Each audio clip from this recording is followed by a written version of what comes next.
pun ditanya. Hah? Oh di luar siap hampura wa. Bismillahirrahmanirrahim. Assalamualaikum warahmatullahi wabarakatuh. Oke, internet. Oke, santai ya. Teman-teman semua. Kumaha kabarna Damang? Kumaha kabarna Kang Damang? Alhamdulillah. Oke, bagi teman-teman semua yang sering mengikuti akun Facebook pasti sering nih berjumpa dengan sosok pemuda di samping saya. Pemuda non Kang, pemuda idaman. Nah, pemuda itu jelas. Pemuda akhir zaman. Jangankan pemuda akhir zaman, kita semua akhir zaman, guys. Oke, insya Allah di kesempatan hari ini kita akan coba tanya-tanya barangkali ya Kang. Tanya-tanya ngobrol santai dengan Kang. Siapa namanya Kang? Oke, nama perkenalan dulu Perkenalan ya. Oke, perkenalkan nama saya Daden Nurjaman. Ya, Daden Nurjaman. Itu nama saya. Dan alamat saya asli orang sini, ya asli Jampang Kulon. Cuman kampung saya di pelosoknya itu di Citerep. Citerep Citanglar. Desanya Citanglar. Ya, desa Citanglar, kecamatannya Surade, kabupatennya Sukabumi. Oke, baik. Kang Daden ya, Baden ya. Daden. Kang Daden ya. Oke, jadi kita kenalan dengan Kang Daden. Aslinya orang Surade sini ya, Kang? Ya, aslinya Surade. Oke, barangkali dari teman-teman nih ada sedikit pertanyaan dan yang lainnya. Sejak kapan nih Kang Daden kok bisa masuk di video? Artinya kenal berarti. Kok kenalnya dari mana ini? Bisa masuk ke apa namanya? Karena naon Kang? Kecerik. Enggak ya, maksudnya bisa masuk atau bisa kenal dengan tim Rehabati itu gimana Kang? Oke, jadi asal mula kesini berarti ya. Oke, asal mula kesini tuh, aduh, salah pernah lagi. Lanjut Kang. Oke, jadi asal mula kesini tuh awalnya itu gimana ya ceritanya itu? Maju stick. Panjang lah ceritanya, cuman singkatnya diajak ke sini sih sama keluarga yang pengen ke tempat ruqyah ini. Keluarga sebenarnya. Kalau saya sih tergantung keluarga. Cuman saya pun nggak tahu bakal dibawa ke sini. Ternyata pas dibawa ke sini, alhamdulillah enak. Biasa aja gitu. Tadi artinya kan ini dibawa keluarga. Maksudnya dulu nggak mau yang ngajak, katakanlah yang agak niatnya itu ya keluarga. Terus sekarang jadi niat kita ya. Ya. Maksudnya jadi kita nih yang. Jadi kita yang yang enak di sini gitu. Diapain aja Kang dulu pas di sini tuh nggak ada setahu saya itu bukan setahu emang nyatanya nggak saya inget nggak diapa-apain, cuman ngajiin dan itu ya seperti itu doang. Siap ngajiin terus. Dulu kira-kira ingat nggak kenapa sih kok keluarga sampai memutuskan dibawa ke sini? Itu ada kasus, insiden atau sakit atau apa? Jadi berarti ini sangkut paut sama latar belakang ya? Boleh. Punya masalah atau punya kisah apa nih? Kalau dibilang masalah mungkin ya termasuk masalah. Masalah lah ya. Termasuk masalah juga mungkin karena saya seperti ini juga itu berkat tingkah laku saya juga gitu. Karena ya jujur saja ya latar belakang saya juga emang nggak munafik. Latar belakang saya lumayan ya gitu. Lumayan bagus gitu. Bagus di mata saya pribadi, cuma di pandangan yang lain mungkin ya jelek gitu. Di latar belakang saya yaitu tadinya pernah ngonsumsi yang diharamkan mungkin yang diharamkan seperti itu. Salah gunakan. Konsumsi apa dulu Kang? Barangkali kalau bisa bercerita ke teman-teman semua ini. Kalau makan, minum atau ya makan yang dimakan juga pernah, yang diminum juga pernah. Intinya obat-obatan terlarang. Mungkin rekan-rekan juga gak aneh ya, anak muda sekarang kan kayak gitu. Dan itu salah satunya saya. Dan alhamdulillah setelah itu saya dibukakan ilhamnya, pintu hidayahnya mungkin. Jadi latar belakang saya itu yaitu salah satu yang sudah mengonsumsi atau yang pernah mengonsumsi atau yang pernah terjun ke dunia seperti itu. Mulai dari obat-obatan, minum-minuman keras seperti itu. pernah dialami ya? Pernah dialami. Berapa lama kira-kira kan dari kapan? Kalau berapa lama baru sih, kalau saya baru sekitar 5 tahunan. 5 tahun baru ya? Baru, cuman kan kebanyakan kalau yang lain itu bahkan dari usia 3 tahun segala macam. Terus bisa nggak kan sedikit berbagi cerita salah satu yang dikonsumsi dulu biar teman-teman tahu nih, maksudnya kan tadi obat-obatan yang dilarang, barangkali mereka nggak tahu yang dilarang itu obat apa atau zat apa, atau kayak tadi kemarin itu apa supa ya, STS. boleh itu aja ambil contoh. Jadi yang dimakan saya itu, jadi sebelum saya menjelaskan ini, saya tidak menceritakan orang lain ya, dan saya juga tidak menjudge produk itu ya, tidak menjudge produk itu apa namanya jelek, cuman saya salah menggunakan. Jadi yang saya salah gunakan itu banyak konsumsi itu. Salah satunya kalau dari alam itu mulai dari jamur. Ya mungkin rekan semua juga tahu lah jamur ya. Jamur apaan tuh Kang, tipe apaan? Tipe banyak tuh jamur ya? Di pasar juga banyak jamur ya. Bener. Jamur kebo lah, STS kalau bahasa anak mudanya. Terkenalnya STS atau supa tai sapi. Jadi jamur dari kotoran tai sapi berarti. Dari kotoran kerbau ya.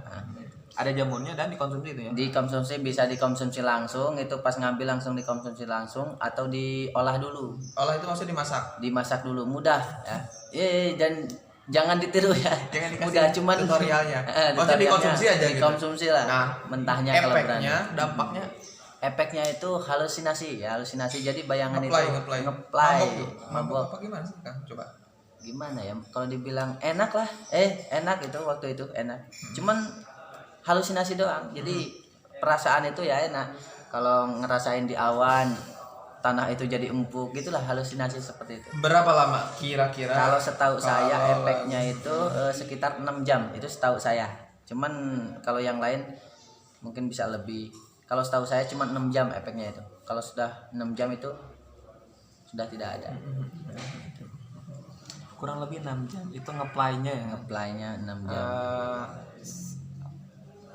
Oke, ada lagi Kang selain STS tadi ya? Mungkin kalau yang pernah dikonsumsi itu selain obat ya, mulai dari lem kayak gitu, lem Aibon, Aabon seperti itu. Lem Aibon sama Aabon juga itu beda-beda, mulai dari rasanya juga beda-beda.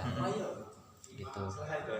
Beda-beda. Kalau namanya juga beda, rasanya juga beda. Gitu kan.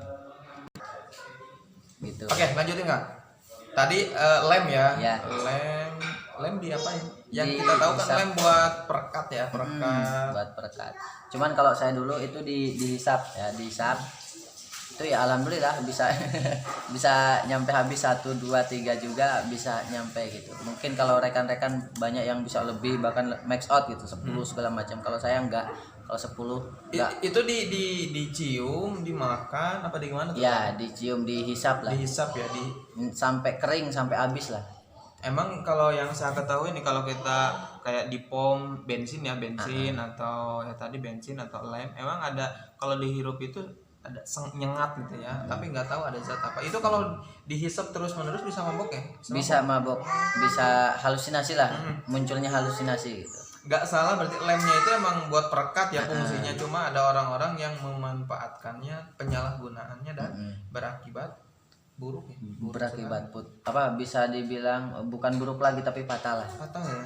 Merusak apa kira-kira? Merusak. Jadi urat-urat saraf itu bisa nyampe putus kata orang. Tapi emang bener ketika kita hisap itu kerasa naik trek. Cuman perasaan kita itu beda lagi. Perasaan kita itu nikmat segala macem. Ya, ngeplay tadi ya. Ngeplay tadi. Oke. Kurang lebih seperti itu. Tadi ya ilmunya pertama STS, terus lem, bahkan disebut dari mereknya. Ada lagi barangkali kan satu produk lagi aja. Yang sifatnya pasaran lah, umum. Kayak tadi tuh kan lem umum tuh orang udah tahu, terus juga supati sapi sih baru. Ada apa lagi tuh Kang?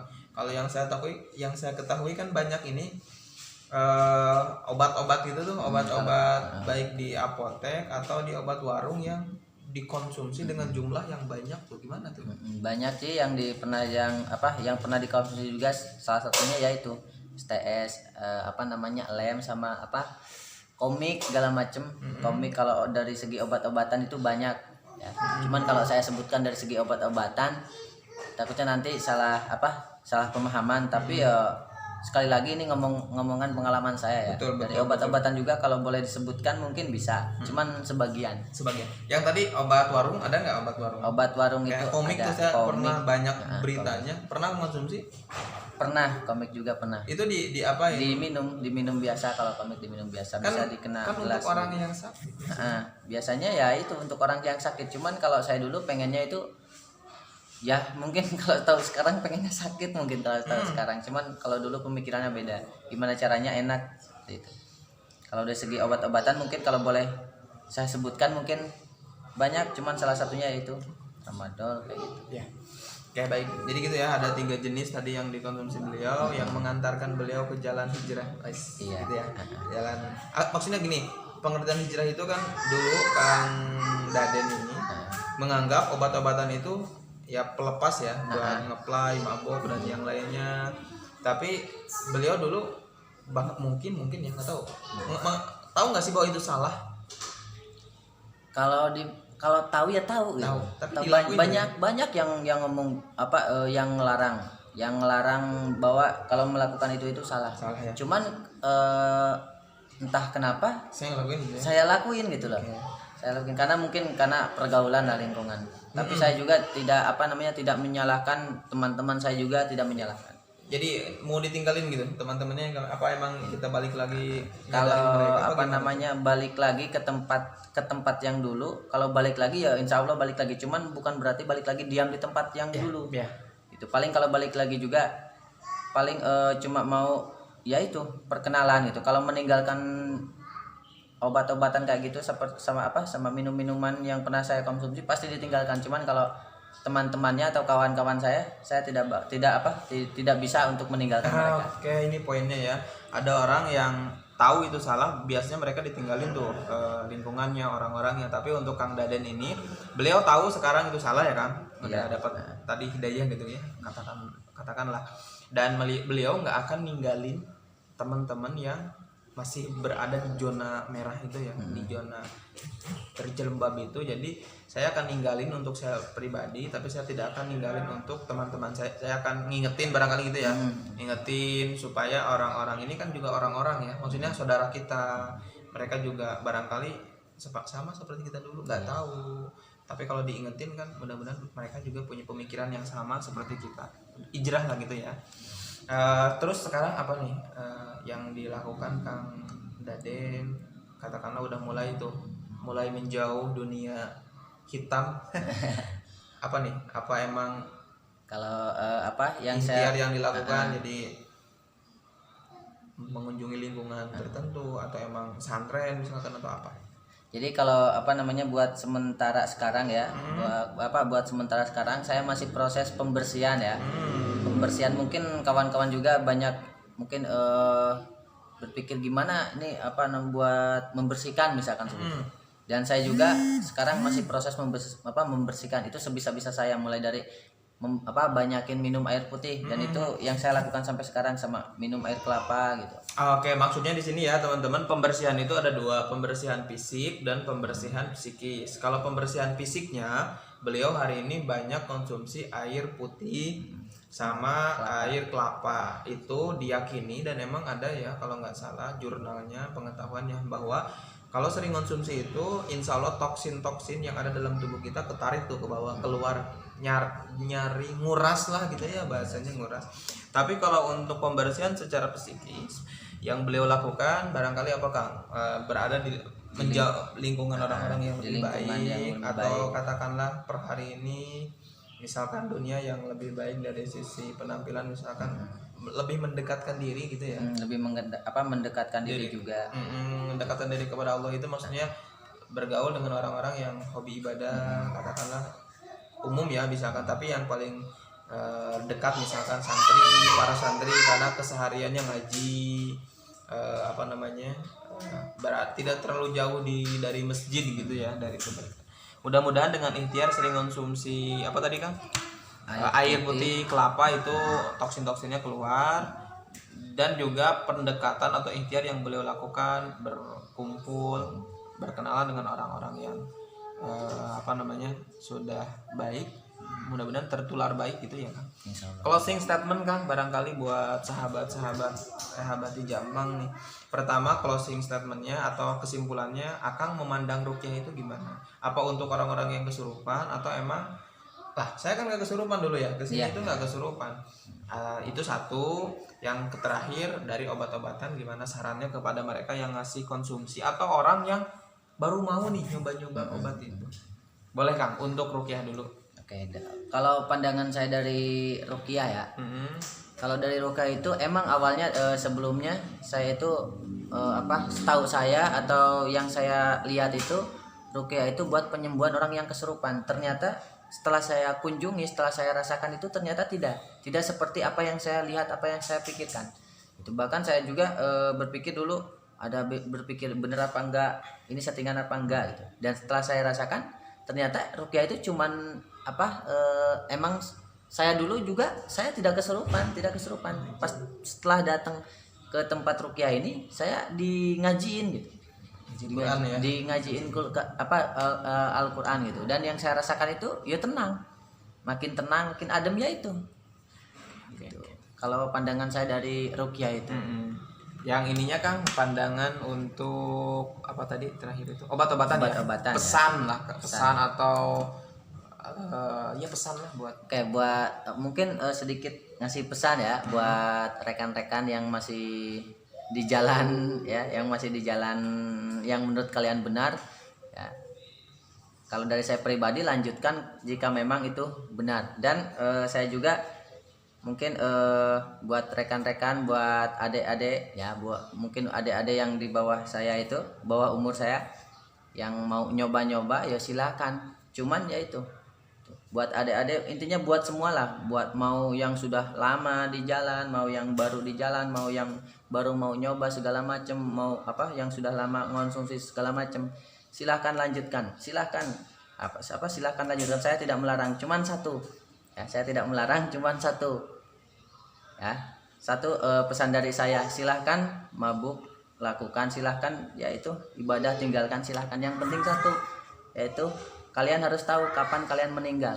Kalau kalian sudah tahu kapan kalian meninggal, silahkan lanjutkan. Kalau tidak tahu ya sudah, berarti kalian harus berhenti, harus benar-benar ya, harus temani saya gitu loh, temani saya hijrah gitu. Jika perlu ya hijrahnya benar-benar gitu. Cuman ya di balik itu semua juga saya juga tidak menjudge bahwa yang anak jalan itu jelek, tidak. Justru saya salut sama kalian mungkin yang masih di jalan segala macem. Habiskan dulu masa muda kalian, tapi ingat sebelum kalian menghabiskan masa muda itu dari saya tadi. Jadi itu ya. Jadi sekali lagi biar lebih jelas lagi, mungkin poin-poinnya ya. Saran dari saya yang mungkin yang mau mabuk silahkan mabuk, yang mau jinah silahkan jinah. Intinya yang mau melakukan negatif silahkan ya. Saya tidak melarang. Yang penting satu ya, yang harus kalian ingat, kalian harus tahu kapan kalian mati. Kalau kalian tahu kapan kalian mati, berarti gini ya. Tapi kalau kalian nggak tahu, berarti kalian harus berhenti.